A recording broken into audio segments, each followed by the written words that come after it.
Sorry, folks, you just missed out on a too hot for podcast story that I told Judd. Judd, give me your reaction to it. she was just a child. Whoa! No, that's so out of context. No, that's in fact, and it's not even out of context. There was no children involved in the story. That's you fucking asshole. Jesus, you said you had a story, but kind of on the same topic, on a similar topic that was good enough for the podcast. What hit me, Judd? So essentially, this is going to sound really weird, but me and a couple of my friends do this actually, just like as a bit, just like because it's funny. We'll just find like the most horrendous like furry porn that we can like find, just like awful shit. I'll just send it to each other like as a bit, just to like annoy each other. And then one time I'm like, all right, okay, I'm just gonna do, because I was like having like a fake argument with Sam. It was Sam. I was having like some stupid fake argument with Sam, and then I was like, right, I'm just gonna find some awful furry porn and send it to him. So I found this one of like, he's like this really big fat rat man, like this really big disgusting greasy fat rat, and I meant to send it to Sam and be like, I meant to be like, this is you, you fat greasy rat bastard. You know, just like so awful. And I was like, I sent it, or at least I thought I sent it. I sent it, and then I was at work, so I was like doing some work as I was waiting for a response. And about 10 minutes passed, and I'm like, I'm not gonna fucking response off Sam. That should have, you know, he should have given me something back for that. So I look on my messenger, and in fact, oh no, it had not been sent to Sam. It had been sent to the group chat that I made on Messenger for Dungeons and Dragons. So I thought to myself, fuck! Like, it was early in the morning. Nobody had seen it yet. So I like quickly went onto it to like delete it from the group before anybody saw it. But like the first time I went to do it, I hit just remove for you, and then I was like, really quickly I was like, no, I gotta change that, it's gotta be unsend. But just as I was changing it to remove it, our very nice friend Cordelia, who did the picture for Jake on the 100 episode special, saw it. And in my head I just went, Are these people not going to get that joke though? Are they not like cool enough to get that? No, because like they're like normal. They're like normal people. So they wouldn't see the funny side in that. What Cordelia saw was about a second of this crazy fat rat fuck, and then it immediately being deleted by me. You do realise that once someone sees the message, I don't think it deletes for them. I think you can only delete it before they've seen it for them. I'm not sure. No, I mean, it deleted because it like nobody else could see it then. Yeah, no, but they'd not seen it. You know what I'm saying? So because they'd not seen it, it'll delete for them. But because she had seen it, it wouldn't delete for her. Is what I think how it works. No, I think. No, I've seen messages in groups before that have then been deleted, like even if you've seen them. Right. Okay. So whatever then. So no. So but anyway, she was like, "What the fuck was that?" And I was just like, "I'm sorry, I meant to send that to a friend." That's good. I'm like, that's not my thing. That's not my thing. I'm not into this. No, I was like, that was a bit that I was doing, and it went terribly wrong. That's funny. Yeah. Oh dear. Well, good. Guess what, Judd?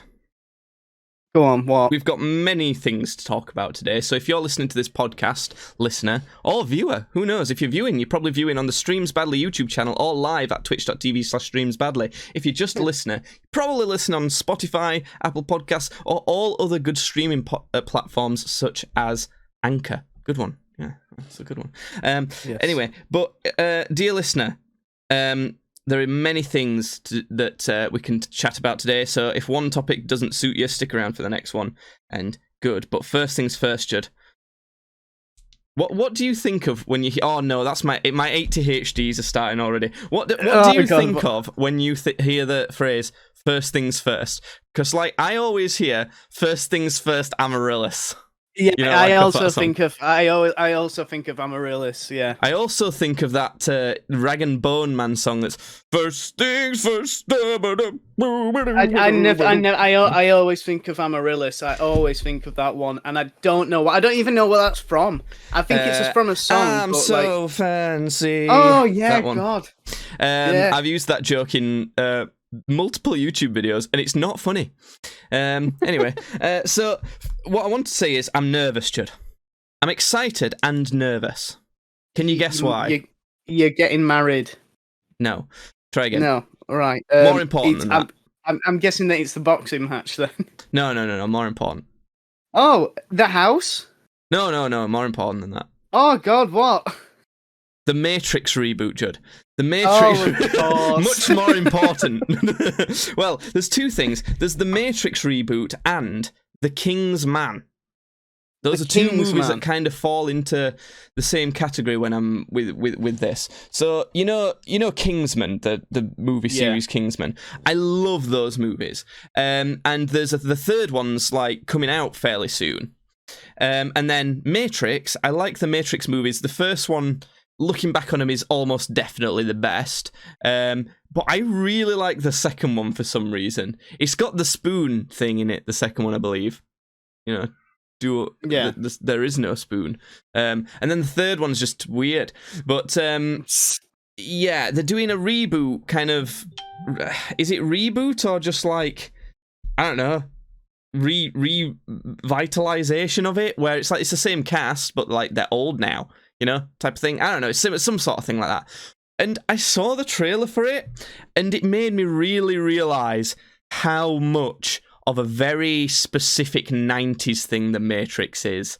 It's really of that time, because the thing is, right, this is what I'm thinking. I'm very excited for it because it's the Matrix, and you know, with modern kind of CGI and stuff, it could look really cool. Especially being as he's even more, Keanu Reeves is even more like John Wick trained and stuff now, so all the action could be better in theory. So it's got a lot of stuff going for it, but also, if they made it like the other Matrix movies, with how 90s those were, it would be cringe, wouldn't it? To come out nowadays, it'd be like, ooh, yikes. These are all like in their 40s now, at least, and this is kind of cringe. But the thing is, if they don't do it like that, and they try and modernize it and kind of make it like more nowadays and sleek and that, it'll not be the Matrix, and it'll feel fucking weird. A bit like the Bill and Ted movie. It was fine, but like, yeah, you know, so that's why that's what I'm thinking with them. Have you seen the trailer for it?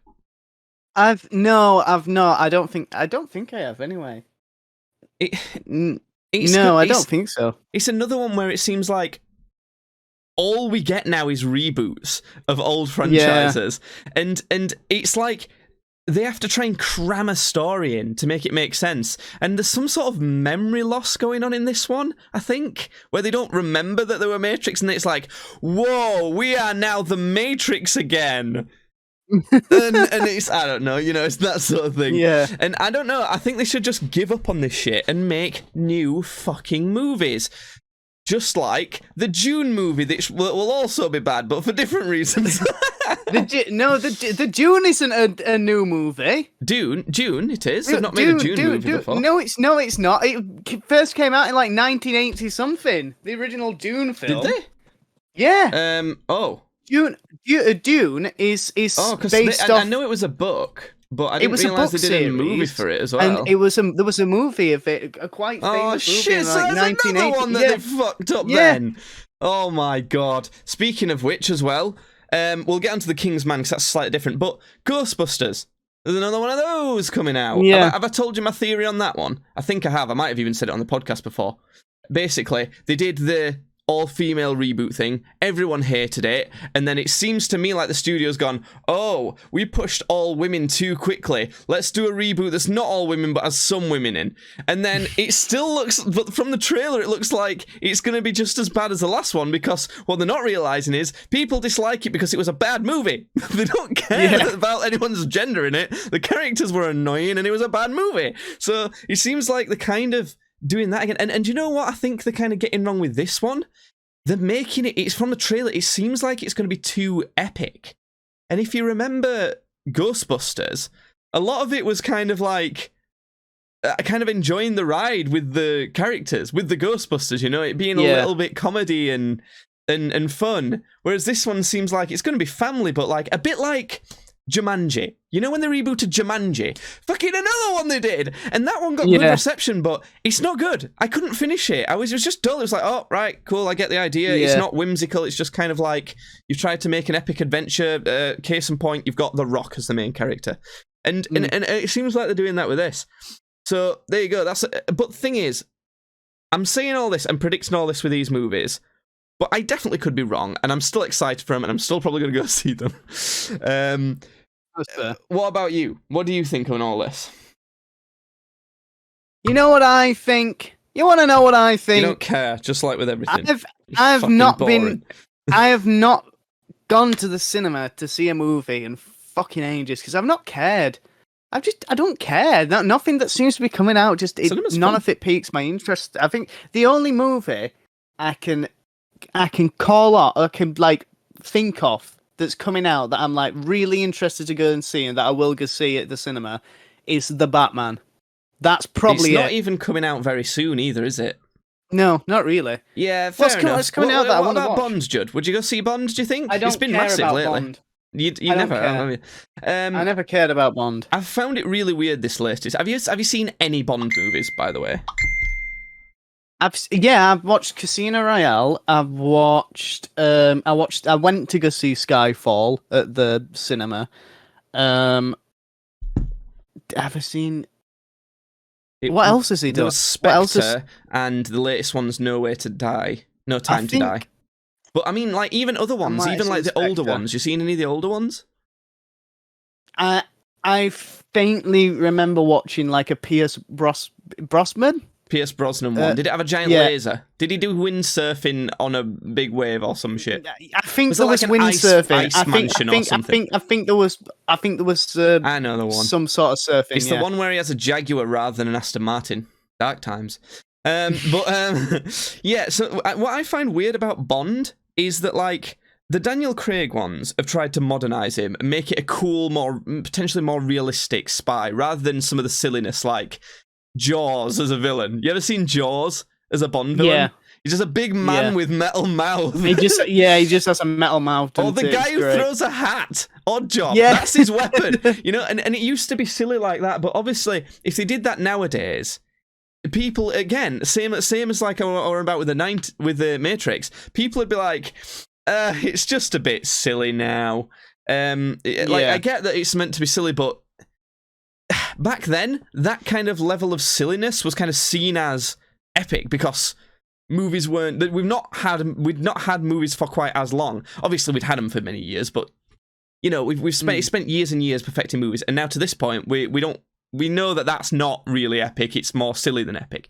So they try and make it more realistic and gritty in that. But the thing is, they can't go all the way because otherwise it's not Bond. It could be any spy movie then. So they leave little bits of silliness in it, but because they're trying to be more serious overall, it's like they're just a little bit weird and odd, and it's just a bit cringe. And also, sometimes they take things too far with the gadgets. Like, in the latest one, they jump down an elevator shaft, but they throw all these, like, magnet things down the shaft first, and it stops them just falling to their death. And I just think, oh, so are we in Halo now? Because, like, you know, it's just a bit much. And if you compare it to Mission Impossible, it's just not quite as good, because Mission Impossible from the start was a little bit ridiculous with its gadgets on purpose, like that was part of it. Yet it's less like that than Bond now. And I know they have the face things where they can essentially transform into someone else, but really that's all they've got left of the silliness Mission Impossible. Now they're just pretty damn good tense spy movie. And the other thing with Bond is he's fucking old. He's old. He looks like he's nearly 60. He fucking looks it. He does, yeah. And I went to see it with my girlfriend, and she said, I said to her that I think Bond's meant to be in like his early 40s in the setting of this movie, but he looks like he's going on 60. And she said, "Oh, I thought it were meant to be like 63." And because that's how old he looks. The guy who plays him isn't even that old, but he looks so old. And then it's kind of a bit of a running joke that the Bond girl that he's with is always like in her mid-20s or something. And the thing is, I just think the casting's a little bit off in that Bond can look like he's like around 50 and still be just managing to pull off his last ever mission. So long as it is his last ever, you know, or one of his last ever, right? But he has to be shown to be struggling in the right areas, like hand-to-hand combat. He can still win, but he has to, you know, reflect his age. And then if the woman he's with just looks like she's 40, she can still be gorgeous. There's loads of gorgeous 40, 50-year-old women. But so long as she just looks like 40 or 50 or so, it wouldn't feel weird, you know? But it feels like the woman that he's with in this like latest one. Do you mind about any spoilers, by the way? I don't No care. spoilers. So spoilers for this movie. It's not the biggest spoiler, but spoilers for this movie. He has a child with her, I think. When you first see the child, the woman goes, "She's not yours, by the way. She's not yours." And then, like, by the end of the movie, like, everyone's saying it is his, so I guess it is. I don't fucking know. Okay. But it's just weird. He's like 20, 30 years older than her. It's like, and I think in the movie she's meant to be about 33 and he's meant to be about 10 years older than her, and that could be all right. But she looks 25, 26, and he looks 48. So it's just a bit weird. So that's one of the weirdest things left over. But other than that, Bond's all right. Also, just logistically, some other things that annoy me about Bond, which still don't ruin it, by the way, they're all still pretty good, is the fact that every time, like Casino Royale, right, there's a syndicate of evil villains, and he has to like stop them. And there's a main guy, and he has to stop them, basically, right? Yeah. Right, okay. Yeah. Skyfall. There's actually a bigger syndicate behind those that he's got to go and smash, right? Yeah, okay, good, right. Yes. So far as I can get I've not actually seen Spectre, but Spectre, there's another, even better syndicate that actually defeats the last syndicate, and now he has to go after those. And then guess what happens in No Time to Die? It's like, why did I watch the last one? Because, like, he's got to... They're not the big bad guys, then, are they? You were trying to make out, like, these were the biggest, baddest, most undercover, secret ghost operation. And they just get out-ghosted, out-fucked by another set of villains every next movie. So there's no point watching that. It's almost like every time you watch another Bond film, at least in the Daniel Craig series, they're like going, well, fuck you for watching the last one. Here's a new one. So that's kind of sucks. And also, how many secret villain organizations that have thousands of like hired gunman employees can there exist in the world? And they all have a massive secret base that's like the size of an island. How many of those can there even be in the world? You know, it ends up becoming like a parody of itself because they've just harped on the same shite so long. Do you know what they need to do? And in this next Bond, it should have been more of a bit like a Winter Soldier or a Jason Bourne type of villain, where it's another spy who's trying to take down MI6, and they're they complete, and they mostly get away with it. Pretty much take down the like Secret Service of the British government, of multiple governments potentially even.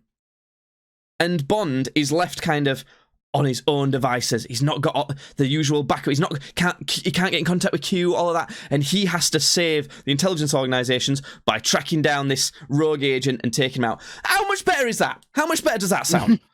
Like, seriously. But then again, it's something that I've discussed with my girlfriend before as well. The problem with that is the audience for Bond don't want that. It's old people now. Old people like Bond, don't they? And they want the same movie that they like because they've probably forgotten the last one because they're old. So they want that. And so weirdly, to make your movie better for its audience, you have to make it a worse movie. You know?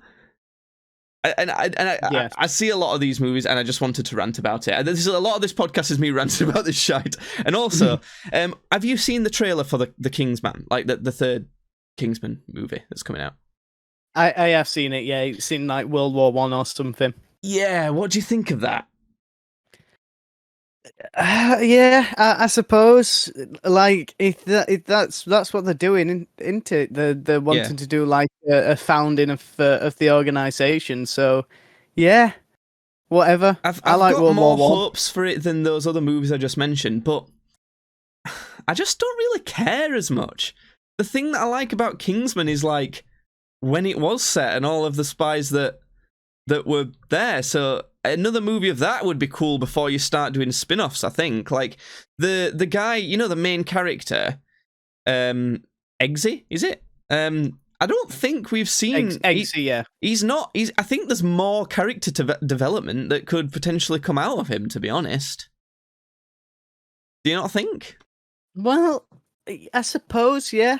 I know he's managed to actually, you know, become one of the spies and doing a decent job, but I could see it taking like a more emotional, it's just harping on the emotional element slightly more, and his mentor actually dying rather than just not actually dying, and him having to, and him maybe discovering that he'd had a kid, that his mentor's had a kid, and he has to now, and he finds out that kid is kind of, you know, in a similar situation to he was, and he has to learn to become a mentor or something like that. I think just like that, it could be a bit stupid and shit, but you know, there's some ideas that could come up with that could be really good, and that's a spy thing where you can be ridiculous and it fits perfectly, and that's the best bit about it. And yeah, so I just think going back to World War I and the founding of it is maybe a little soon, and I don't really, it's not why I think people got into the franchise for the first thing. So it's another one where I'm a bit like, I'm excited, I've got good hopes for it,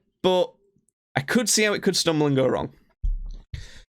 There we go. Are you looking forward to any of those movies or anything, Judd? No. Not looking forward to anything? Any games you're looking forward to coming out? I'm not. Far Cry 6 is out now? Yes, I've got an exclusive, if you want. Oh. I've been playing it. Really? No spoilers. What do you think it so far? Is it? Did you play Far Cry 5? No, I didn't. I've literally have not played. I literally didn't play since 4 because it was Primal, which I just didn't care about, and then it was 5, which I was like, oh, sick! I'm super into the idea of this one. Yeah. I can't wait for it to come out, and then it came out and it was fucking terrible. So I'm pretty sure I'm one of the only people who thought that, though. I think a lot of people thought it was really good. No. No. Everyone thought it was bad. It's quite unanimously known as being like absolute fucking dog shit, and not necessarily because of it. I still like Joseph Seed as a character and like what he was doing. If you play the game, like him. Judd, I like him. You would hate him after it. You would hate him. If you played it, he fucking sucks. In Far Cry 5, he's bad. So I played New Dawn. In New Dawn, he's really good. And his son, who is kind of the main villain, really, is really good as well. Far Cry New Dawn's got it's quite a short game, but actually does have a pretty decent story. Far Cry 5 can fuck off. It's just annoying. Okay, no, it's known for being like the worst out of the new ones. Anyway, I think like 2 where you got malaria and died in the street like a fucking dog was the worst one. But but 6, it's. Look, okay, I'll say the first thing, which I'd say is probably going to be your biggest gripe, is the fact that Anton Castillo is fucking He's Gus. He's Gus. So he's I'm going to Gus call from him Breaking Bad. Gus He's the whole Gus. time. He's Gus-fering. He is Gus-fering. Now, you could probably enjoy this game. Like, if you enjoy the Far Cry way of like playing games, you could probably enjoy this, because I'm enjoying this game. I'm like running around and doing all like the you know, the watch the liberation posts and stuff. I'm having fun with the viewpoints from Assassin's Creed. Yeah, there's no viewpoints the in this one. There's no viewpoints in this one. There's no viewpoints. No. I'm not buying it. 0 out of 10. I only play those games. I only play Ubisoft games for viewpoints. That's all I want in my Ubisoft game. What they have now is checkpoints, which aren't anywhere near as fun as climbing to the top of a big structure. You can't even jump off to no hay bale or go on a zip wire? No. You can still jump off of high things, and you can still fly around in like one of those squirrel jumpsuits. So there's still that. Okay. So they still got that. But it's all right. It's all right. Honestly, it's fine. He's all right. I mean, he's an all right villain. It's Gus from Breaking Bad, and Gus from Breaking Bad is pretty cool, but you know, you are just going to be thinking that the whole time, really. And his face is everywhere as well. Right. His face is everywhere. I reckon you probably can't go 10 minutes without seeing his face somewhere, right? Because it's on propaganda. It's on if a TV's on, his face is probably on it. You've got statues of him. You know, he's in cutscenes. Yeah. So you see him a lot. He's pretty much always. I'm honestly expecting that I will probably enjoy it in the range of a 4 to 6, between 4 and 6 out of 10, somewhere like that. That's kind of my expectations for it, but I guess we'll see. The only reason I've got it is because Ubisoft are now doing a thing on their little PC platform called Ubisoft Plus, where it's like a subscription service, and you get a fuck ton of games for like $12.99 a month. I'm probably only going to have it for this 1 month, just because Far Cry 6 is on there. They've like put Far Cry 6 as like a promotional thing for it. And I'm probably going to play that and then just unsubscribe from it, because I don't really care about any of the Ubisoft games that much. For it. Because if they like were confident in that game, I don't think they'd put it on that subscription service so soon. Yeah. I think they'd put it on it like a few months down the line, you know? Yeah. So... Well, I don't know. We'll see. I'll play it because I always play them, and I really like Far Cry types of games as a concept. I kind of like that they don't follow on from each other, and they're all like a new story to experience. And but anyway, Judd. Yeah. Listen here, boxing. Got to tell you about some boxing. And I will do every time. I've had my first training sessions, the first like actual boxing training sessions, rather than me just gymming it. And let me tell you, it is fucking hard. It is so difficult. Honestly, you know when we did boxing and you were completely worn out, you would have thrown up multiple times from what we did from what I'm doing later. Honestly, I'm not like trying to say that you're like a completely fat fucking you can't do any sort of exercise. I'm not saying that at all. Yeah, I know you wouldn't get through half of that session. And that's like showing you how fucking hard it is. They really put you through the paces. And there's a few like chubby lads there. I'm on the probably chubbier end, I think, of things, but I'm somewhere in the middle. And there's some like guys who I would class as fat, basically, and I think they probably would as well. But tell you what, fucking good on them, because they're turning up, they're doing the best. It's like brilliant, isn't it? So I felt bad for them, man, because I've never got people who like take but we all had to do the same exercise. They weren't giving more difficult exercise to people who are more fit or anything like that. Everyone was in the same boat, so they still had to do it. So fuck me, good on, like especially good on them. So I was surprised, because I've done a few training sessions, but I was surprised because in the first training session, we were doing pad work and throwing punches and putting together some combinations, which, as you'll know, when I did some with you, it took a while before we were doing combinations, didn't it? We were doing singular punches for pretty much the first few sessions. Yeah. And I think that's because we don't have that much time to be taught much stuff, so they're trying to just cram as much in as they can. But we did a lot of fitness in those sessions. And one of the things that we had to do right at the end, the last thing they asked us to do after we'd done a bunch of fitness at the start, we'd done loads of combinations and punching for like almost an hour, and right at the end they got us to do 20 push-ups, 20 squats, 20 squat jumps, 20 burpees, and 20 star jumps? I don't know, I can't remember. Burpees? Do you know what a burpee is? No, I've never heard of a burpee. So a burpee, it's really hard. If you'll not get it then if you've never done one. Just if you Google burpee, maybe GIF, BURPEE, GIF. It's like you kind of, from standing up, you put your hands down and put your legs out into like the push-up position. Then you pull your legs back up and then jump. That makes sense. So you're like, yeah, okay, so you squat down, kick feet back, push up, return to squat, and then stand. Yeah, no, actually, yeah. I do know what they are. So that's I've just never heard them called burpees before. So we had to do all of those, right?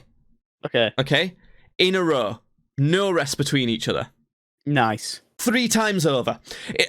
Not even just once. It gave us maybe 10-15 seconds break between each thing. Well, that's what they wanted us to do. But we were getting to the end of the second round of that, and no one was doing it. Everyone was so on up, they're all just stood up going, so they let us, they stopped us after the second set. But I know for a fact that I could see it in the eyes of these trainers that if we would have somehow, by some miracle, managed to get to the end of the third set, they'd have gone, do another set. They wanted us to do it until we broke, and good, because that's what we needed. And it's what, honestly, I see why they were doing it. I think they were more trying to teach us a lesson of how hard this shit is and to take it seriously. And then at the Saturday session, there was less than half the amount of people there. Oh God! It's awful, but I'm not surprised. I don't know if that's just because people found it so hard they didn't want to come back for that session and they were still aching, or whether it's because it was a Saturday, people want to make use of the weekend, that sort of thing. So I don't know. It could be for various reasons, but that was that. You could also sign up to extra training as well, which I've definitely done. Essentially, you can double the amount of training sessions that you get, and you can go to they've got like a fitness gym with treadmills and all that stuff, like right next to the boxing gym, and you can use the fitness gym as much as you want, 24 hour, I think it is. I don't know if it's 24 hour, but as much as you want. And also you can go to another extra 2 sessions a week. For 2 months, all for £30. Great deal. It's normally £100. So I was thinking, oh, brilliant. Yeah, everyone's going to be signing up to this then. So they asked anyone who wants to sign up to that, just go into this corner and we'll sort it out for you in a bit. Only a third, maybe a quarter to a third of the people signed up. And I was thinking, really? Seriously? Please match me with one of these people who has not signed up for extra sessions, because come on. And what I will say is the extra sessions seem slightly less fitness orientated. It's still bloody hard fitness wise because you're punching for like an hour straight. So they seem slightly less and more focused on boxing technique, which is quite nice. It's quite fun. So that's that. But when we were signing up, writing his details on the sign-in sheet for the extra sessions, like my hands were like shaking because we were that worn out, and I was like, "Oh fucking hell, this is a bit embarrassing. Is everyone going to see me shaking hands?" And I looked around, everyone signed up, and everyone's hands was shaking. It's grueling. And just so people know who's listening to the podcast, if you want to support my charity boxing fight, you can. There's links in the descriptions of this podcast. In the video versions, there's links in the descriptions of those where you can either donate money to it, or if you're in the Barnsley area on the 27th of November, you can buy tickets to the fight, which would be awesome. just some details on what you get if you do donate money. For every £1 you donate, I do 2 push-ups, 2 crunches, 2 star jumps, and run 20 meters for every £1 that you donate. So if you donate £20, say, I will do 40 push-ups, 40 crunches, 40 star jumps, and run just over half a mile, I believe it is, on top of all the training I normally do. So that's on top of around 2 miles I run. If I'm at a boxing training session, I do all of that crazy fitness stuff. If it's not a boxing training session day, I go to the gym anyway and run at least 2 miles. I do a bunch on the bike, a bunch on the elliptical, weightlifting, and then I run again. So it's on top of all that. But not only that, you get your name in Sharpie on my training gloves as well, and a shout out on this podcast, in the YouTube videos that I do all that extra exercise in, and on at my Instagram as well. So shout out to Tim and Christine, who donated £50 since the last podcast, because they're fucking amazing. Right. Oh, nice. So that's that, Judd. Also, just to let people know, if you search for Jacob Fox on YouTube and look for my face, the first update video has been published on there. It's pretty good. But we've also got donation goals. So if we reach £150, I'm doing a painful leg wax. If we reach £200, I'm doing a spicy challenge where I down a shot of one of the world's hottest hot sauces and spar Judd for 3 minutes. If we reach £250, I'm jumping into a cold lake in just my pants. If we reach £500, I'll be wearing some absolutely stupid looking ring shorts at my fight. If they don't arrive in time for the fight, I'll wear them out in public, embarrass myself. We reach £750 donated, I will shave my head. So there we go. We've already gone past the £150. So in the next update video on YouTube, I'll be having the leg wax session. So there you go. Nice. That's boxing. That's all the details on that. Sorry for the massive long ad, but it's going to happen every podcast. You just have to bear with it. So there we go. I think that's everything I've got to say to do with boxing, other than, did you see the big fight at the weekend, Judd? No, I didn't. I didn't watch the Tyson fight. Was it Tyson? You know of it, though. You know? I do know of it, yeah. Tyson, I do know of it. Who? Fury. And who did he fight? Was it? It was Wilder, were it? It was Wilder. It was Wilder. I didn't know if that one had already happened. I couldn't remember. Well, it has twice. It's the third fight. So the first fight they drew, but a lot of people thought Fury should have won, and it was the one where Fury got up from like a massively devastating knockout. Only person to get up from something like that. And then the second fight, Fury took it to him and knocked him out. And that's the one where you turned up and visited me drunk, but left before the fight started. Do you remember that? Oh, yeah. Well, I actually don't remember it happening, but... Yeah. You've got photo evidence. It's the time where you forgot your laces and used your earphones as laces, and then said to me, like, a month or two later, do you remember where my earphones went that time that I saw you that night? Because I've lost them. And I just sent you the picture where your earphones are in your shoe, and then a zoom of the earphones in your shoe, and I just sent that to you. Yeah, that was good. Yeah. So that happened then, and now it's the third fight because there was an automatic rematch clause. Fury wanted to fight Anthony Joshua for undisputed titles, but legally he had to fight Wilder again, unfortunately. So that couldn't happen. So what ended up happening was Anthony Joshua fought his mandatory challenger in Alexander Usyk. Did I tell you about this fight? Do you remember that? You did tell me about this, yeah. And Usyk won, putting a spanner in the works, but he did a great job, and he's a great fighter, so you can't complain too much. And then, obviously, Fury fought Wilder, and let me tell you, it was the best fight I've seen in my fucking life. It was so good. I know you're not like anywhere near as into boxing as me, Judd, but if you try and see the full version of that fight, if you really want to see it, I can send you a link to it. It's so good. It was such a good fight. They were like back and forth for a little bit. Wilder were getting started quite, you were on the front foot quite quickly. Fury was feeling him out. And then maybe the third round or so, Fury managed to knock him down. Actually, knock him down to the canvas, which was like really exciting and really good. And was like, oh my God, yes, it's going to happen. It's great. We want Fury to win, obviously. And then the next round, Wilder knocks Fury to the canvas twice in one round, and I'm thinking, oh fuck, it's just brought it back to the beginning again. It's all tense again, but it's fine because Fury boxed his way back. He was brave, and honestly, Wilder should have been knocked out from like the 7th round. but he managed to survive till the 11th round. Honestly, he was battered on his feet for so long, and eventually Fury finds a big right hook right across his face and floors him. Flops the 6'7" man down to the canvas. It was glorious. It was absolutely glorious. Loved it. There's not much more to say about it. It's just fucking brilliant. It was a fantastic fight. And hopefully we get to see an undisputed heavyweight champion at some point, and I want it to be Tyson Fury, I think. So if you're not into boxing, that's that. Anyway, it was great. It was fantastic. Have you got anything else, Judd? Have you got anything to tell me? No. In that case, it's time for... I think that's it, yeah.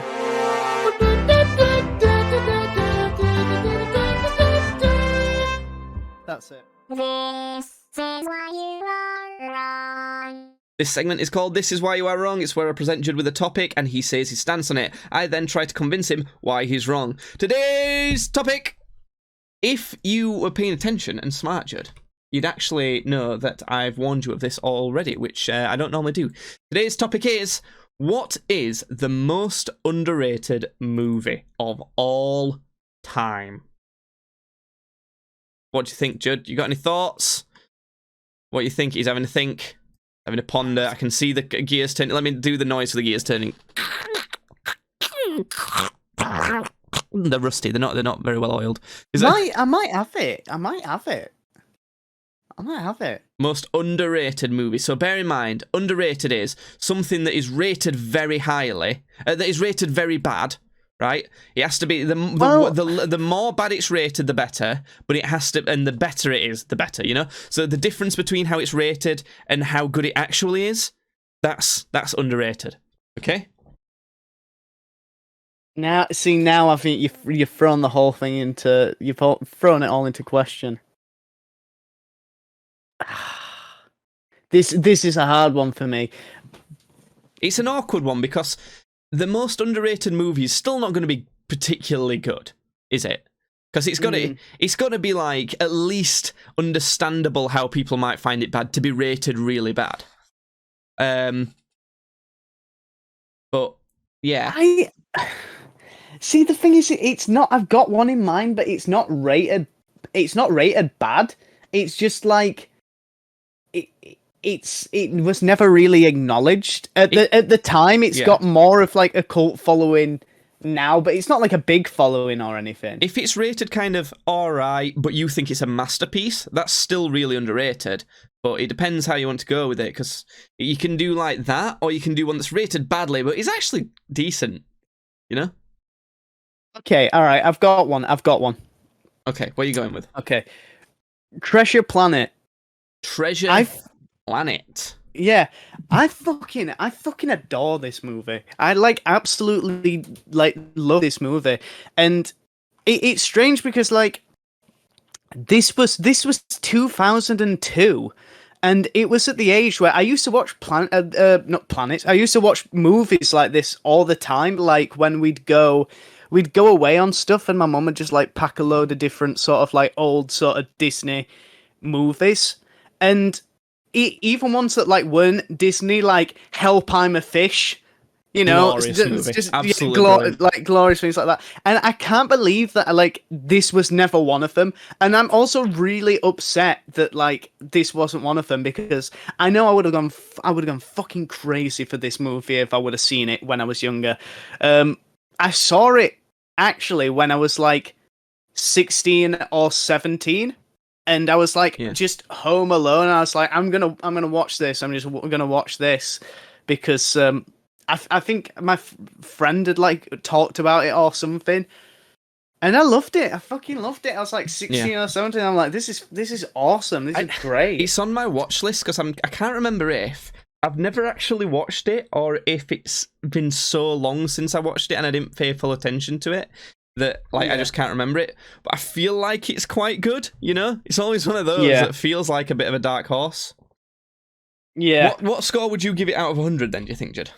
Out of 100, I'd give this I'd give it like an 88. I think 88. That's high. Yeah. That's really high. I really like this movie. I really like it. Well, here's the thing, Judd. I'm going to win on a technicality again because it's this one. I feel like I've got it in the bag. There's almost no way you can win on this. Let me tell you why. One of the movies that I've recently added for us to rate on the spreadsheet just so happens to be Treasure Planet. So I can tell you how highly rated it is, objectively, because I've got an average score from Rotten Tomatoes, audiences, and IMDb. So Yes. overall, Treasure Planet gets a 71. Okay? That's highly rated. That's a good movie. It's not like really good, and it's not masterpiece, but it's good. Yeah. That's a good movie. I think that's because I think that's more about like the people who have seen it, like, you know, enjoy it, but like those people, like, few and far between. I think the thing is, though, you're arguing popularity. It's not as popular, maybe, but it is well rated, so it's not necessarily very underrated. Yeah. So the difference, what I'm saying, so what matters here is the difference between the overall score and your score, which to you is 17. I still think it does deserve a higher score, though. I still do think it deserves like my score. I would potentially probably give it around there, but I've not seen enough for me to give a score. The movie that I'm going to argue for isn't as good as Treasure Planet, but it's rated far, far worse. What I think, according to my spreadsheet, which really, you know, you can't really argue, numbers don't lie, Judd, the most underrated movie I can find on there is Zoolander 2. I've not seen the second one, actually. Zoolander I've not 2, seen it. It's like a lot of the same as Zoolander 1. Pretty funny. Yeah. It's good. I gave it a 68. It's a pretty good movie. It's not going to blow anyone's minds, and I see why people don't like it as much as the first one. But its average overall score, bear in mind, I have to take mine off for this, is 30. So 38 points different. And I can tell you for a fact, it is not a bad movie at all. It's kind of funny. Justin Bieber dies in it. It's great. It's quite funny. It's not as good as the original. What the fuck is the hit? Rotten Tomatoes, 22. Audiences on Rotten Tomatoes, 20. IMDb gave it 47, so they don't dislike it quite as much. But honestly, I know you've not seen it, but if you picture, I'm telling you what it is. It's basically just like Zoolander 1, a lot of the same sort of thing, and slightly less funny, but still pretty funny. You know? Okay, all right. So, yeah. So, weirdly, it doesn't seem as dramatic for that to be, like, the most underrated, but it's just because a lot of the time, people have a general consensus. So I could say something like Batman and Robin. You know, the one with Arnold Schwarzenegger in it? Yeah. I think that's the one. I gave that a 49, but it's got a 29 overall. The reason I don't say that is because I didn't really rate it very high either. So one that I still think is good that's rated really low down is Zoolander 2. It's got to be that. And you do see a general trend that the overall score does mostly correlate with our score. We have a little bit of a disparity on overrated stuff. So if something's rated really highly, sometimes I give it a really low score. But other than that, the most underrated movie, it's Zoolander 2, just because it's rated way lower than it deserves, and it's a pretty good movie. Bearing in mind, Judd, the fact that that people do think your movie's good, and you also think it's good. What are you saying? Yeah, okay. Well, I've not seen it, but I suppose, like, yeah, I'm more mean for the idea that it was a really good movie that got sort of like passed up for I think other it's things the popularity. Just at the time. It's not got the popularity it deserves, which is a little bit different, isn't it? So I also feel like other movies came out into the spotlight from it. I've just really annoyed myself, by the way, because Why? I was playing the victory music and I went to go and stop the victory music, and my stupid brain, because I've always got so much on my mind on a Wednesday, actually stopped the recording for the podcast. So I'm going to have to stitch these two clips together now, which adds literally about 16 hours onto the amount of time it takes me to make this thing. So that's nice. Oof.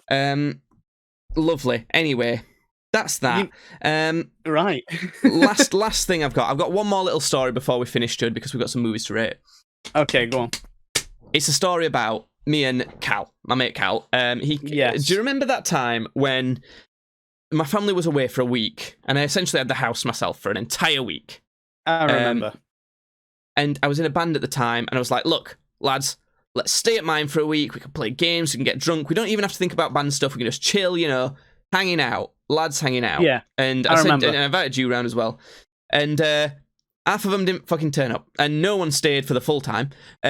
So that was fucking annoying, and I don't understand, like, how can you get someone to do something when you've got the promise of, like, booze, food, fun, entire week, whatever we fancy doing, it'll be great. And like, oh no, I'm not gonna make it. Bollocks, fuck you. Anyway, but you and Cal made as much of it as you could, which was quite a bit, like enough for me to not be pissed off. Yeah. And one night, me and Cal like spicy food. We like Mexican food. We decided to make fajitas. Mostly because the way my family makes fajitas sucks. And now, don't get me wrong, I really like it when they make fajitas because I still like them a lot. But they don't do it very well. So I made it how I wanted to do it, and it was beautiful. It was delicious. Some of the tastiest food I've had in my life. We loved it. We were also drinking weird drink. I think it was either spiced rum or whiskey mixed with bubblegum pop. That was the mixer we were using, the bubblegum pop, which is not the best choice, but I thought, fuck it, this'll be weird, it'll be fun, who cares? And it wasn't bad, okay? So that's what we did, and the next day, we were fine. We weren't, like, massively hungover, necessarily, but sometime around, like, nearly midday, our bellies started to feel weird. Like, real weird. Yeah.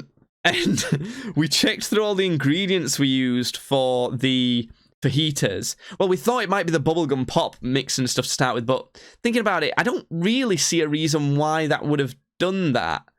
Maybe it could have reacted with something else we had. I don't know. But we looked through all the ingredients and we tried to see if anything was out of date. We found out that the Tabasco that I used for some of the seasoning on the chicken was very out of date. So we think the out of date Tabasco is very lethal for your belly. Basically, or I didn't cook the chicken enough and we were food poisoned. That sounds right. I'm pretty certain I cooked the chicken through though. It didn't look pink at all.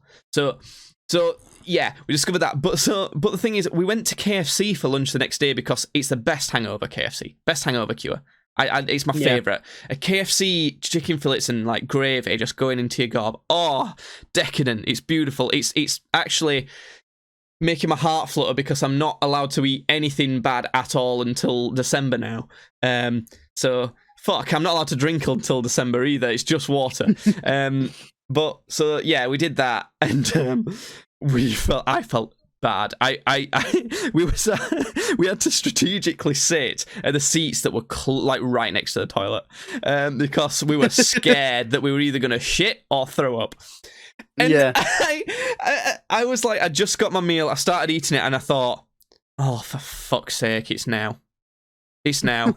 Because when you're in that scenario, it's what I call an emergency poo, where you get no warning. And I just got up and went to the toilet straight away. It's happening, yeah. And I'd eaten like half a chicken strip, and I sat, just turd, so much of it, all coming out. And I swear to God, I was there a good 20 minutes at least, like non-stop. Like I was there so long that I came out, and Cal were like, God, I thought you died. I thought you died in there. Like, how were you so long? It took forever, and my meal was cold. It was fucked. And the thing is, we finished off his meal, and obviously it took us a little bit of time to finish the meal.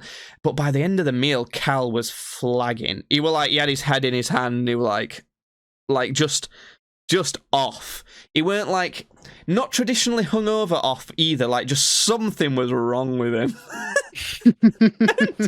So we walked home, and it's not very far to walk home. We walked home. We got in the door. I sat down to telly on for a minute. We said nothing to each other, right? And both just passed out.